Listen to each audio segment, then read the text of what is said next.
Hey, this is Michael Lindsay from Vital MX. We're out here in the high desert of Southern California at Racetown 395 riding the 2018 Honda CRF450R.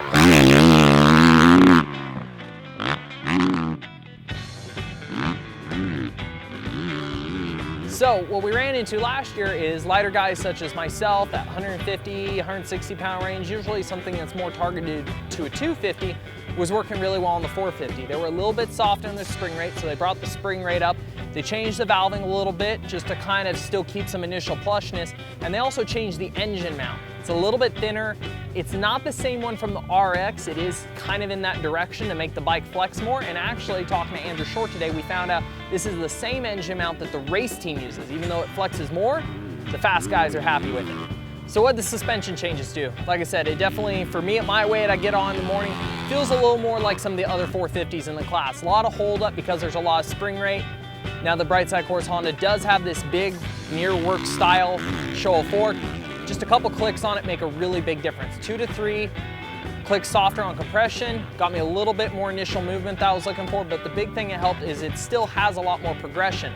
Last year I was fighting in the shootout the difference between getting good initial feel but getting bottoming resistance. I could bottom the bike. If I went stiffer, I was losing the initial feel I needed. Even though the bike feels more held up, going a little bit softer really allows me to carve it. There's a lot more, even more feedback than we gained last year when we went to the new chassis. It's easier for me to stand up in and out of S corners, just allow the bike to flow in better. So I think these changes are a combination of the spring rate. It's a little more held up. It's a little bit easier for you to throw your weight in and put pressure where needed so it tracks. But at the same time, the engine mount's allowed to flex a little bit more and allow it to flow through the corners. The Honda's really taken away from its kind of previous deal of being just a real tight point and shoot bike. It still has great inside corner capability, but it's a lot easier to lay into a long rut and just let it carve a little more mindlessly. So one of the easiest 450s out there for me to just kind of throw in a corner, and you kind of get comfortable keeping your head up and just letting it track around the corner as it natural follow everything without oversteering or understeering. So the other negative for me last year was with the engine.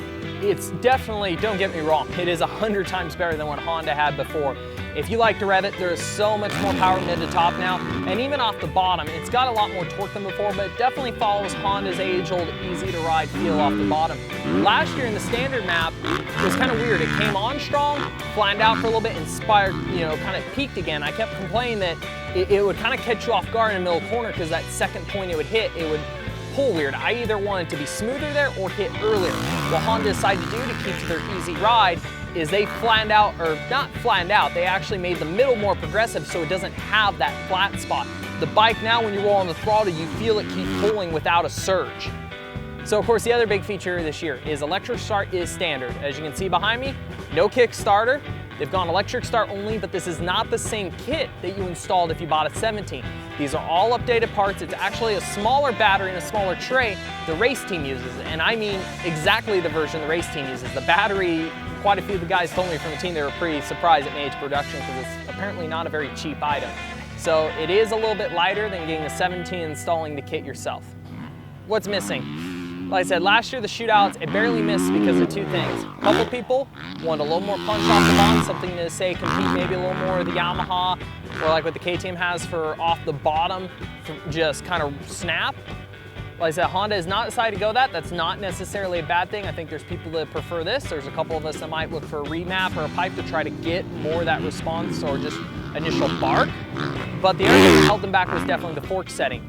Even though both ends are stiffer, and they should be a little too stiff for my weight, I still feel like this is an overall improvement. Honda has made this bike a little more moto than last year, where honestly last year I would say for most people they'd be better off getting the RX if they were looking for comfort. By making the R this year a little bit more hold up, just a little more balanced and more towards moto, they've kind of separated the product line and made it a little more clear cut on which one you should buy. If you're riding a moto track, this is definitely the tool you want. If you're looking for a little more comfort and you might be disappointed what we're saying about Honda going stiffer, that's what the RX is there for.